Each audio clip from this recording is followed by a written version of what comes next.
അമ്മൂമ്മ തകർത്ത് എഴുതിക്കൊണ്ടിരിക്കുകയാണല്ലോ. അമ്മൂമ്മയുടെ ആത്മകഥ എഴുതിക്കൊണ്ടിരിക്കുക അവിടെ. അമ്മൂമ്മ എന്റെ അടുത്ത് പറഞ്ഞായിരുന്നു, എന്നിട്ട് എന്റെ അടുത്ത് ചോദിക്കുകയും ചെയ്തു ഇതെങ്ങനെയാ പ്രസിദ്ധീകരിക്കുന്നതെന്നൊക്കെ. ഞാൻ എല്ലാം കൃത്യമായിട്ട് പറഞ്ഞു കൊടുക്കുന്നു. പറഞ്ഞു കൊടുത്തല്ലേ? വളരെ ഉപകാരം. എന്ത് എന്റെ പൊന്നളെ, അതിനകത്ത് നമ്മളെ കുറിച്ചൊക്കെ എഴുതിയിട്ടുണ്ട്. അത് നല്ല കാര്യമല്ലേ, എല്ലാരെ കുറിച്ചും അറിയട്ടതേ.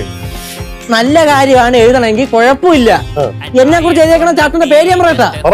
കേശുവിന്റെ പ്രണയലോകവും ഭവാനിയമ്മയുടെ സ്വൈര്യക്കേടുന്നു. അടിപൊളി.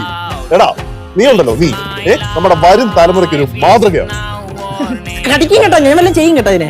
എന്റെ സിദ്ധു, അമ്മുമ്മ ഇങ്ങനെ വായി തോന്നിയതൊക്കെ എഴുതി വെച്ചാലേ പിന്നെ നമുക്ക് പുറത്തിറങ്ങി നടക്കാൻ പറ്റൂല. എന്താണല്ലേ എന്നെ കുറിച്ച് നല്ലത് മാത്രം എഴുതുന്നതാണ് അമ്മൂമ്മ എന്റെ അടുത്ത് പറഞ്ഞു. അല്ലെങ്കിൽ തന്നെ എന്നെ കുറിച്ച് നല്ലത് മാത്രമല്ലേ ഉള്ളൂ എഴുതാൻ. അയ്യോ, നല്ലത് മാത്രം ചെയ്യുന്ന ഒരു ഉണ്ണി. ഞാൻ ഒരു കാര്യം പറയാം, ഈ കാര്യത്തില് സിദ്ധു ഞങ്ങളുടെ കൂടെ നിന്നേ പറ്റത്തുള്ളൂ.